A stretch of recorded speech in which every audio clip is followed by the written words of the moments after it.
Platicaremos con un compañero profesor, integrante del colectivo Reflexión Universitaria, que es el maestro en filosofía y psicoanálisis, Ignacio Mancilla. Hola Nacho, ¿cómo estás?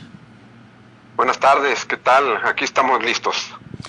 Pues mira, el programa tiene que ver, como te lo hice saber, sobre Alfaro y la alternativa autoritaria. ¿Qué puedes decir al respecto para iniciar, Nacho? Bueno, dos cosas. Una que es... me gustaría empezar leyendo un poema que se le atribuye normalmente a Bertolt Brecht, pero en realidad el autor es Martin Niemöller, un protestante alemán, ¿sí?, que es muy conocido y que me gustaría, para contextuar todo esto, de lo que significa y el peligro de un gobierno autoritario, ¿no? Dice así: cuando los nazis vinieron a buscar a los comunistas, guardé silencio porque yo no era comunista. Cuando encarcelaron a los socialdemócratas, guardé silencio porque yo no era socialdemócrata. Cuando vinieron a buscar a los sindicalistas, no protesté porque yo no era sindicalista. Cuando vinieron a buscar a los judíos, no pronuncié palabra porque yo no era judío. Cuando finalmente vinieron a buscarme a mí, no había nadie más que pudiera protestar. A mí me parece que este poema, que insisto, se le ha atribuido a Bertolt Brecht, es muy importante para toda esta cuestión de lo que pasó recientemente en Guadalajara, y más allá, en un contexto nacional y me atrevería a decir mundial, está pasando en el mundo entero. ¿Qué es lo que está pasando en el mundo entero según mi perspectiva? Lo que está ocurriendo, está habiendo una fascistización del mundo. Es decir, el fascismo, en una expresión un tanto anodina, ha estado manifestándose cada vez más en distintas partes del mundo, en el país, aquí en Jalisco particularmente, ¿no? Y en este contexto yo quisiera recordarte y quisiera remitir a una página en la que escribí justamente en una dimensión más amplia, tratando de reflexionar más ampliamente lo que ocurrió en Jalisco hace unos días, que es una página que es www.cuerdasignias.com. Ahí yo escribí un pequeño manifiesto antifascista, redactado en 10 puntos muy concretos, muy puntuales, en el que justamente expreso mi preocupación por esto que yo llamo, de manera muy genérica, la fascistización del mundo, ¿no? Es decir, una preocupación que sí me deja a mí bastante, a veces inclusive anonadado por cómo se dan ciertas cosas, cómo se dan ciertos fenómenos, ¿no? Y en esta perspectiva me parece que yo quisiera mencionar tres cosas alrededor de uno de los detenidos, ¿no?, que se le va la autoridad, es decir, los policías particularmente, que se supone son los que resguardan la ley, ¿sí? Se lo dan con tanta hazaña porque simplemente menciona el artículo 16 de nuestra Carta Magna, ¿sí? El artículo que nos rige, ¿no? ¿Sí? Y que en la parte sustantiva y en la parte inicial de ese artículo dice: nadie puede ser molestado en su persona, familia, domicilio, papeles o posesiones, sino en virtud de un mandamiento escrito de la autoridad competente que funde y motive la causa legal del procedimiento, ¿no? Es decir, cuando esta persona, que es un profesor, que es un colega además, ¿no?, bastante respetable, bastante querido por los alumnos, ¿sí?, aduce esto del artículo 16, es que es maltratado y violentado con mucha hazaña por este hecho de que él apela a una ley que está por encima de todos y que está por encima inclusive de la policía, ¿no?, en la medida en que la policía es justamente, se supone, la guardiana de la ley, ¿no?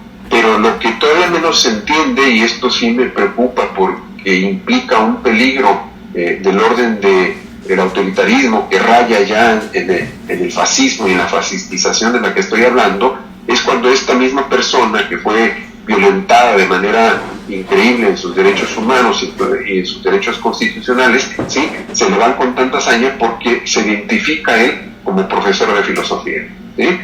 Aquí yo hago un llamado, ¿no?, a las autoridades universitarias, ¿no?, y particularmente a todos los que nos ocupamos de la filosofía como profesión, de que qué pasa, ¿no?, y qué está pasando cuando alguien se identifica como profesor de filosofía, ¿sí?, y esto se cree razón suficiente, entre comillas, para violentarlo todavía con más saña de lo que ya está siendo violentado cuando él apela a la ley y a nuestra ley orgánica, a nuestra máxima ley, que es la Constitución Política de los Estados Unidos Mexicanos, ¿no? Esto es algo que no podemos tolerar, ¿sí? Por eso es que empecé esta entrevista con este poema, ¿no?, que le atribuye a Bertolt Brecht, que ya aclaré que no es de él, ¿sí?, porque me parece que nosotros como sociedad civil, todas y todos, ¿no?, como ciudadanos comunes y corrientes, no podemos seguir guardando silencio ante tanta violación de los derechos humanos y violación de los derechos constitucionales, ¿no?, en el argumento, entre comillas, de que a nosotros no nos ha ocurrido algo así, ¿no?, y en esa perspectiva guardamos silencio, ¿no? A mí me parece que no podemos seguir en esa tesitura, ¿no?, de silencio y miedo, es cierto, ¿no?, porque es como seguir normalizando de alguna forma esto que es del orden de lo siniestro, esto que es del orden de lo ominoso y que se está dando cada vez más, lamentablemente, ¿no? Oye, Nacho, mira, ¿por qué tú consideras, estás hablando ya de fascismo, ¿por qué consideras tú que lo que está sucediendo en el país y en particular a nivel local con Alfaro puede considerarse que es una fascistización? Y también quiero agregar lo siguiente: ¿por qué se puede decir que está avanzando cuando vemos unas alianzas que de pronto a nivel local, que de pronto podrían poner en cuestionamiento esta situación de la fascistización, cuando vemos que el grupo universidad, que es al que tú en cierta manera le pides o reclamas que defienda a sus universitarios, son también los que están protegiendo a Enrique Alfaro? Yo no sabría decir si es así, porque lo que sí tengo muy presente es que hubo una declaratoria de parte de instancias universitarias en dos dimensiones, una de ellas la del sindicato, ¿no?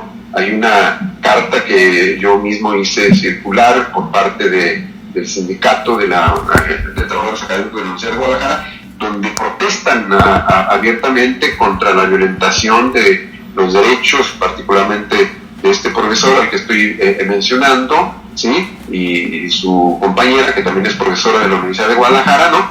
Y también dentro de la propia página del PUSH hay una manifestación por parte del rector actual, ¿no?, Juan Manuel González Durán, donde se manifiestan en contra de esta violentación de los derechos humanos, ¿no?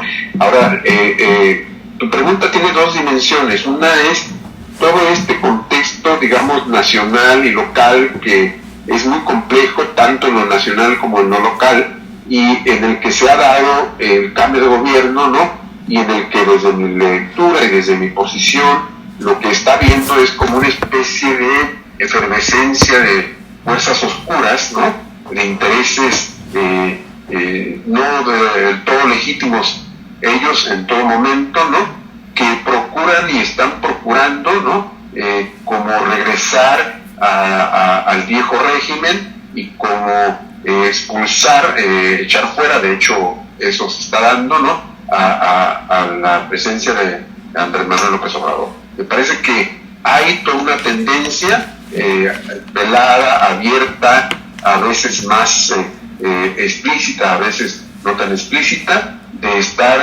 minando la legitimidad de un gobierno que llega con un voto masivo de 35 millones de votos, ¿no?, ¿sí?, y que ha ido cambiando cosas y que también ha tenido errores, es criticable como todos los gobiernos. Yo lo he hecho así, me he manifestado así en esta misma página de www.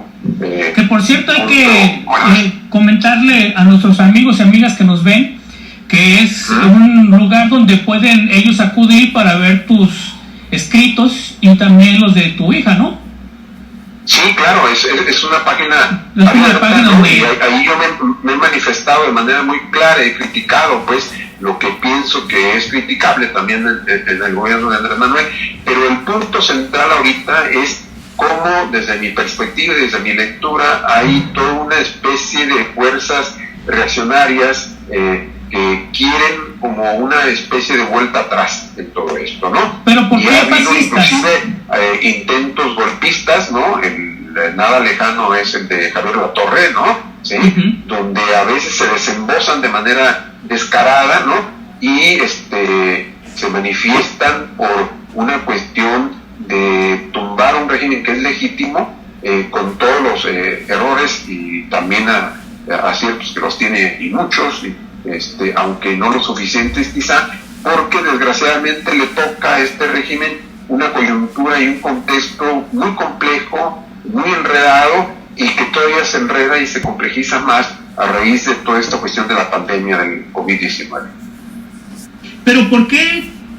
¿Cuáles serían las cosas, los elementos, las características en esta forma de actuar de Alfaro que puedes tú decir que en cierta manera se asoma el fascismo?